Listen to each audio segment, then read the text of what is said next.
Every woman needs to take that universal path to find self-worth, a voice, and a cherished life. That path is the heroine's journey, the roadmap to an amazing adventure that women travel to discover their true selves. The heroine's journey is not about getting on your superpowers and going out to fight the lions, tigers, and bears of the outside world with your might. That would be the hero's journey. This woman's journey is the internal journey that a woman takes to grow her courage and strength and travel to her best life. I'm so excited. My book is now live on Amazon. It's been a 10-year project for me so that I can bring this information to you because it's been so valuable to me. If you'll go to Amazon, look for The Heroine's Journey, Joan Perry, you'll find the book. $4.99 for you for just a limited time. Go get it now. Welcome back, everybody, to the Heroine's Journey. Joan, how was your week? It's been a good one, a Heroine's week. Now, I just want to introduce to everybody right now, Erin Egan. Erin is just a phenomenal woman on our team. And although we're presenting her today, she's been with us on this road for quite a while. And I just want to really give a shout out to Erin. Erin is not only a veteran Hollywood producer who's been giving us great insights on how to pull this together on a more professional level. So thank you very much, Erin. But Erin is also on her own heroine's journey. And we hope to have more podcasts where she and Joan are exploring what that journey looks like. We bring more women onto this platform. Also, Erin has over 100 episodes on her own podcast. And I'll, of course, put the link below. And that's on a hiking through website, a hiking through concept, which is absolutely wonderful to listen to the adventures that all these women are going on. Welcome to the show, Erin. Well, thank you so much, Barbara. I'm excited to be here. Perfect. So today, Joan and Erin are going to discuss a little bit about the leadership side of building the business, the discernment, the delegation, and how that plays into the day-to-day of getting a business through the launch process into the real world. So I'll let you two take it away from here. Erin and I had a really unusual experience, and I would say that I was in the forefront of it. You know, I've worked long and hard to be a heroine, to be able to stand up, hold my head up high, even when adversity and confusion and controversy comes my way. And then you get down the path and you think, oh, I've got it. And then all of a sudden one day you get what I famously call a pop quiz. Now that pop quiz can throw you off your journey if you're not conscious that that's what it is. It's a pop quiz.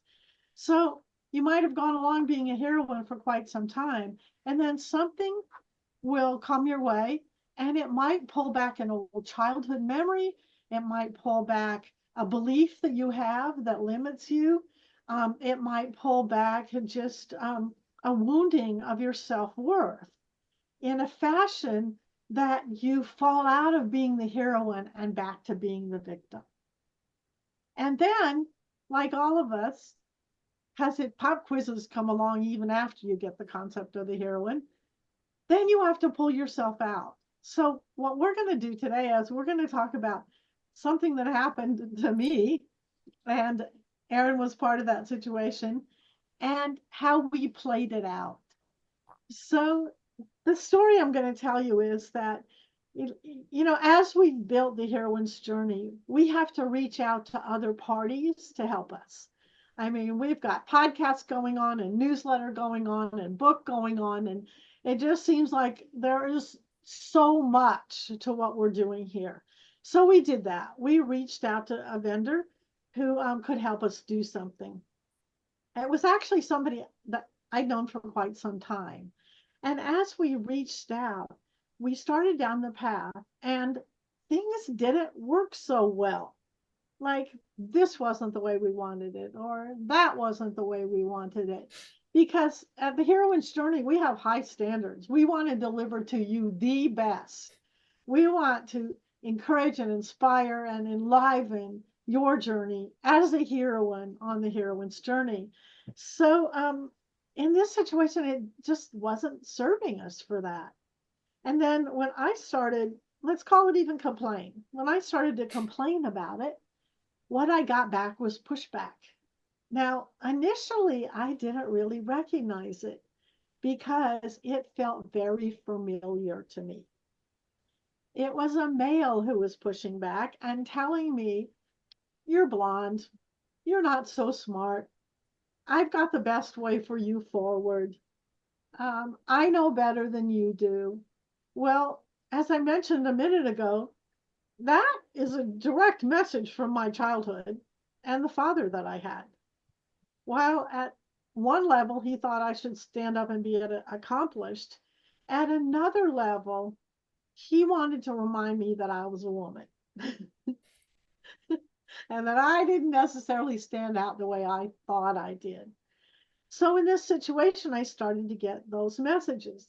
Then it became more and more intense. There was blame, there was shame, there was belittlement in the sense that I didn't know what I was doing and I couldn't possibly make the right decisions.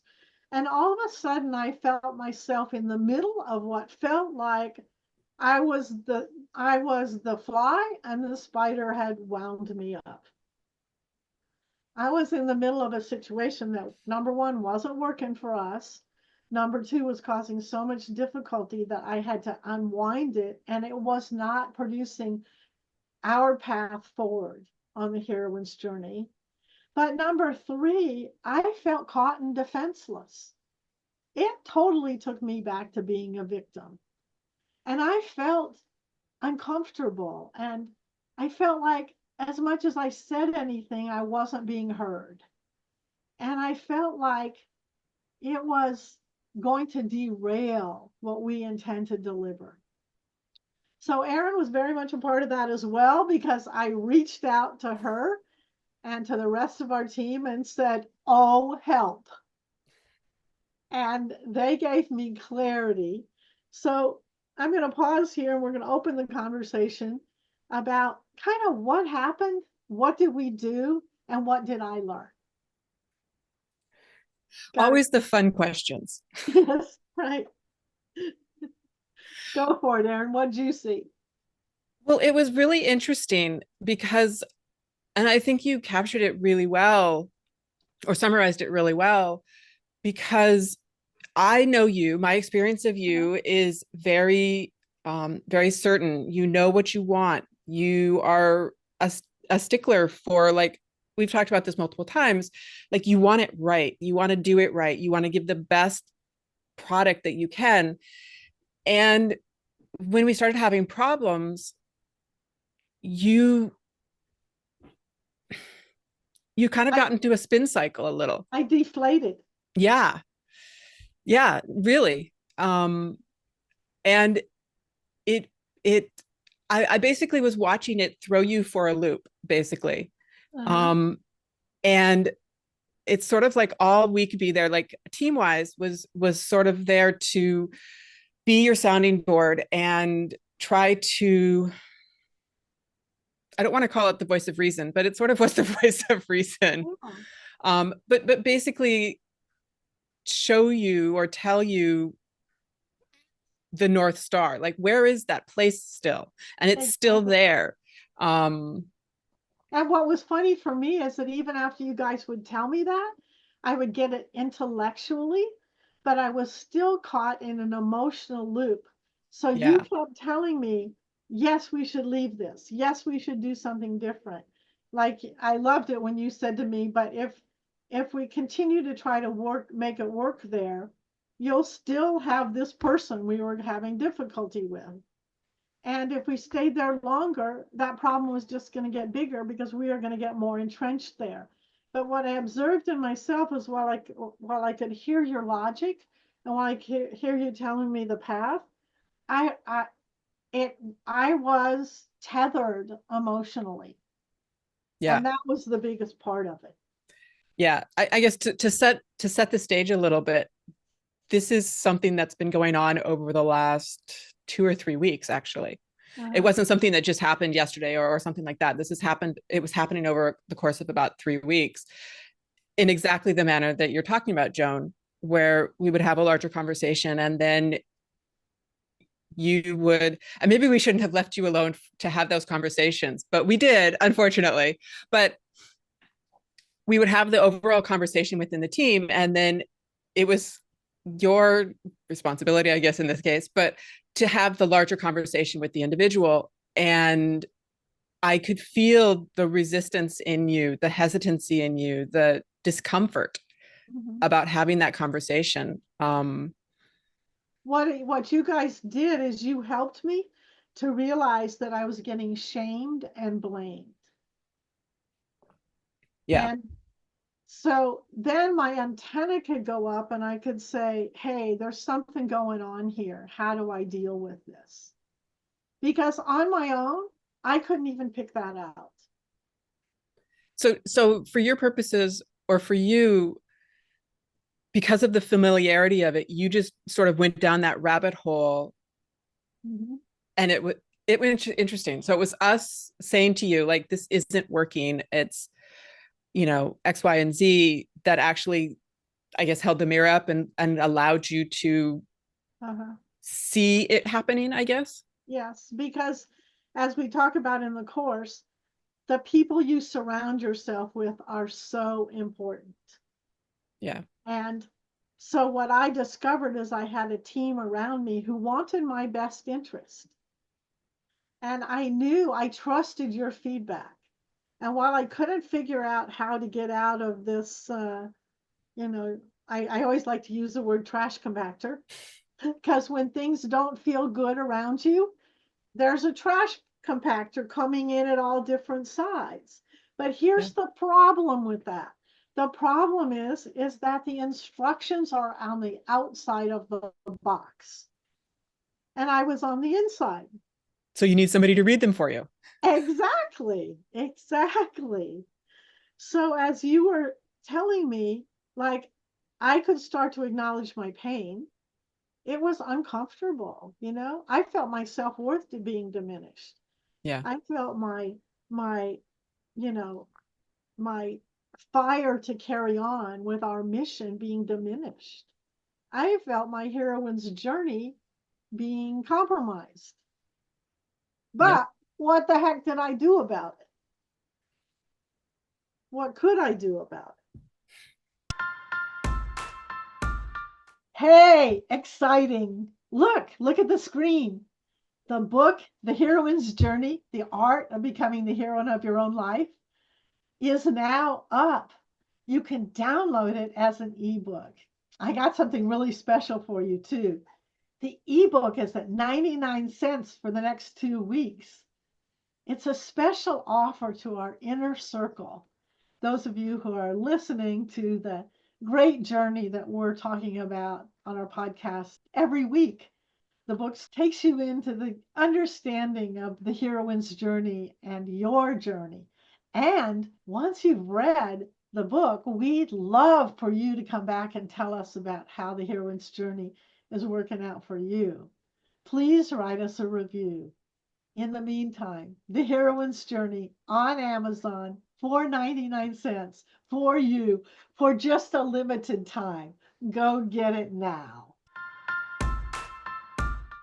I'm assuming that as you started to slide down that slide, that the feeling of familiarity was almost like an old coat that kind of comes back on. And that makes it, I think, doubly hard to recognize that it's not healthy relationship or healthy behavior or, that kind of thing, because it does feel so familiar. It's so comfortable. And I think too, I fall into another trap. And this is such a classic women's trap. If I'm just nicer, someone else will be nicer to me. Yeah. Now, we teach in the Heroine's Journey a very important lesson that I got a long time ago from a man that I adore, who taught me that that is not the case. But I've been practicing my whole life, when somebody is not nice to you, that you can't nicen them up. You actually need to confront them where they're confronting you. And we talk a lot about that in the course.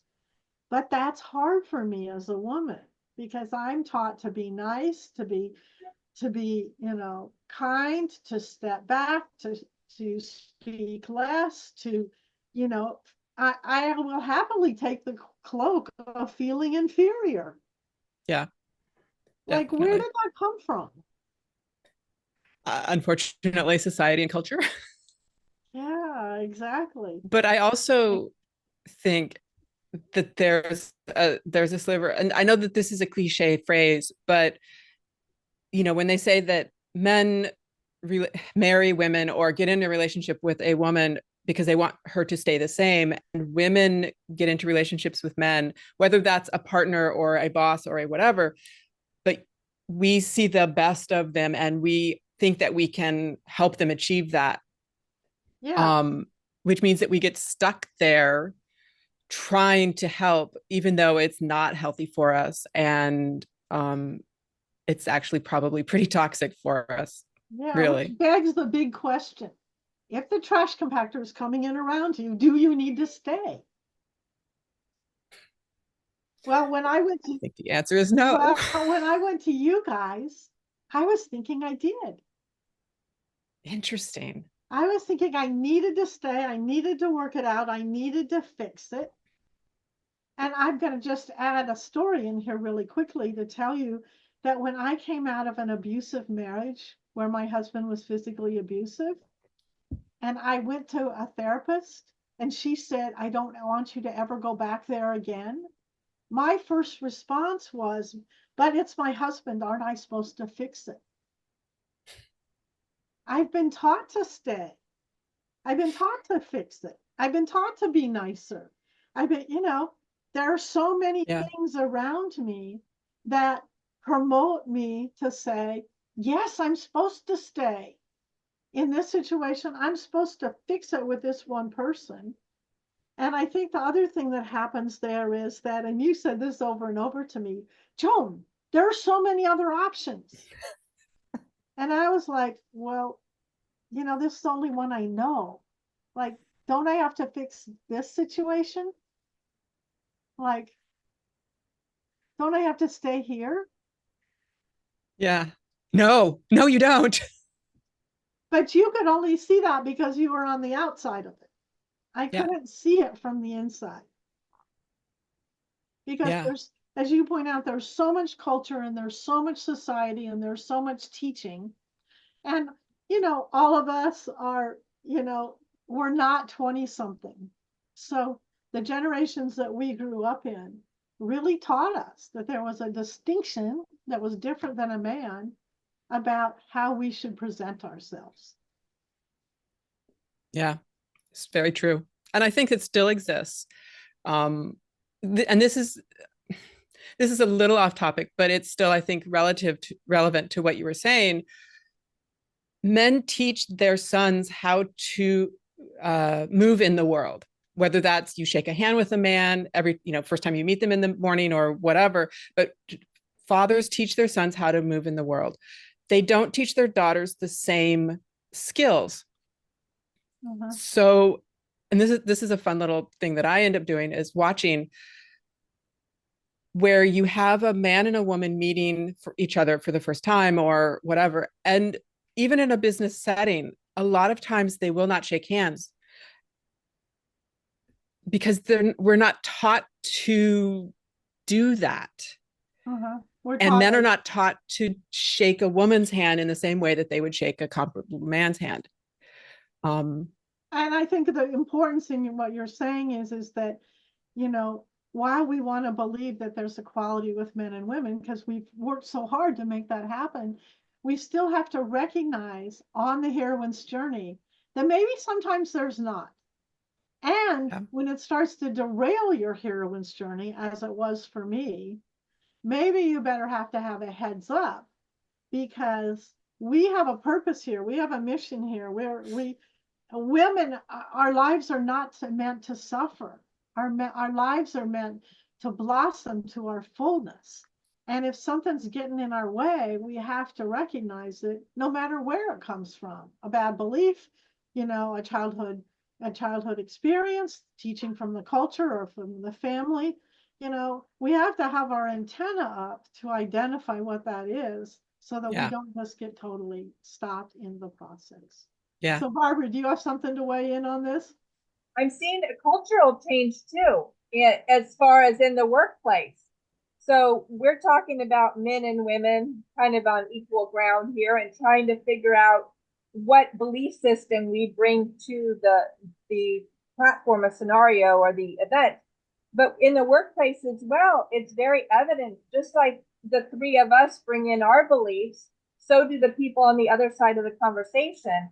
And as different countries hold different cultural respects towards women, that is also playing in the workforce and taking priority over women because they're not allowed to be alone in a room with a woman. So they're certainly not going to hire, promote, or work with that woman because culturally it is so far outside their bounds.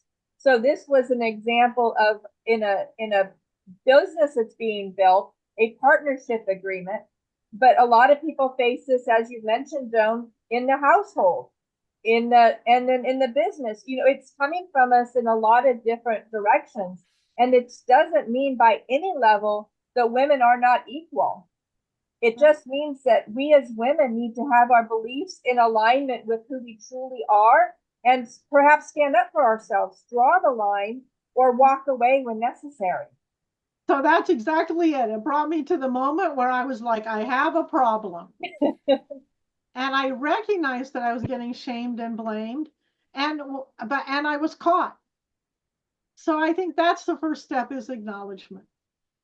Then what the heck do you do? Okay. Well, the first thing I did as I went to my team and I said, I was vulnerable. I said, I have a problem here and I'm not handling it very well.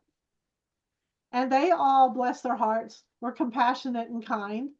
And they didn't try to put me in a box and say, but you're our fearless leader and you know how to do this and blah, blah, blah. They said, oh, honey, you have some difficulty here. And they stood behind me because my weakness becomes their weakness as well if we don't, if it's not solved, because I am playing an effective role in the situation. So the second thing I did is I went to other people who are outside the box, who could read the directions on the outside of the box for me. And then the third thing I did is that I acknowledged that I had to take action. And it was tough because we had a morning where we traded a lot of texts between us where I'm like, couldn't we just stay here if we do this? And like, it could be, we could modify it and do this. And from my team, I kept getting back, no, no, no, we're going to have the same situation and it's going to get deeper. So I could really feel that I was trying to still be nicer, to come up with a solution that could accommodate everybody. And most of all, I did not want to incur this person's wrath and anger because I knew he was going to be angry with me. And by the way, after that, I got a nasty email from him. So I was not wrong about that. Sometimes the game is scream louder, be nastier, because that can control you. And I was playing that game. So I just had to take a deep breath. I had to act. I had tried a phone call to say we were not going to do this anymore. And I got so stuck on the phone call because, the game was being played, which was the blame, shame, I can yell louder game. And so the next time I just sent a text and I said, please, please shut down our account. We're not doing this anymore. We've made a decision as a team. And by the way, then he said to me, well, your team is misleading you. Now that really pissed me off. But I sent that, and then I did get an email back that, was an angry email. Let's just say that. But importantly, first I had to acknowledge it. Secondly, I had to talk to other people who were outside the box that could read the directions. And then thirdly, it was my responsibility to take some action, because I had to get back as the heroine and not the victim. So I can go forward. We can all go forward. And I think that's important to acknowledge with your girlfriends in the sisterhood, that sometimes we get stuck and we have to reach out and we Yeah. have to ask for some help. Well, and I also think acknowledging your resistance, because you resisted taking that last step for at least a week. Yes. But you did, in the conversations, you did acknowledge, this is what's happening for me. I am resisting this. I know that I am resisting this. Just keep talking me through it. Keep talking me through it. And I think that that was an important step of the process as well. That you could acknowledge it and acknowledge what was happening inside for you, but also, I guess, pat us on the back. But on the outside of that, saying, just keep walking me through it. Just keep walking me through it. I know this is taking me longer. It may be a little frustrating for you, but just keep walking me through it. Because the thing, and we teach it in the course, there are some people who get to stay in your life, and there are some people that you have to kick out. Yeah. It's not different than you look at your closet at some point and you say, this needs to go to the thrift shop. Because an organized closet is a whole lot more fun to live in. And what I've discovered in my own life, as I've uplifted the people in my life, and they're very conscious about whether or not they promote my heroism, my heroining up, my mission, my desire. As I've been really conscious about that, frankly, there's some people who have to go because they're not in my best interest. They don't want to see me succeed. In fact, there are those out there that want to see me fail. And I know we all have those people in our lives. But who's in charge here? You are. As we heroine up, and that's what you guys kept saying to me is, you're in charge here. You can stay and be miserable. The circumstances aren't going to change. We're going to get further down the road, handicapped in this situation. Or you can bite the bullet kindly, nicely, with blessings, send people on their way, hoping and sending them with your intention that they have a good life, but they have to leave my life or your life. And was that a skill that they taught you in second grade, or your parents taught you, or who taught you that? Never. I think going through the heroine's journey is what taught you that. Yeah. But I think, to me, probably like watching this process, watching this happen with you or through you, reminded me that as far along as we are on our heroine's journey, there's still a lot of stuff that is unpacked, or that is still packed, I guess is really the proper analogy. It's still in that suitcase we're carrying. Exactly. And you don't know when something will spring it open for you. And I love the process that you went through and that you were just talking about, in terms of like, okay, it springs open on you, as opposed to being completely derailed and whatever. It's like X, Y, Z, let's go through the process. Let's acknowledge what's happening, which I think is huge. Because if we can't name it, then we can't face it. Exactly.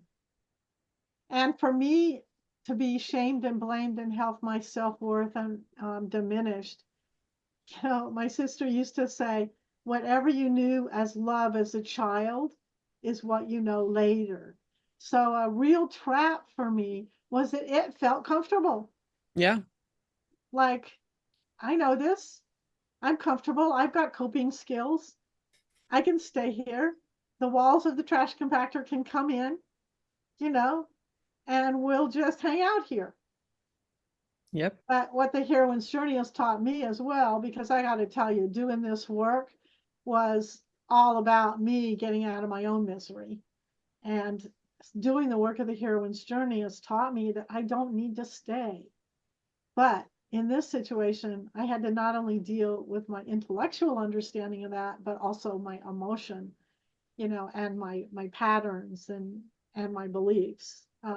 I say to myself now, and I believe so strongly for all heroines, you must claim your self-worth. If you find your self-worth being diminished, that should be a huge red flag. And that's what was happening to me in this situation. My self-worth was going to the drinks, And then I have to look at myself and say, well, wait a minute, I'm a heroine. So heroine up. What was it that reminded you of that? Very good question.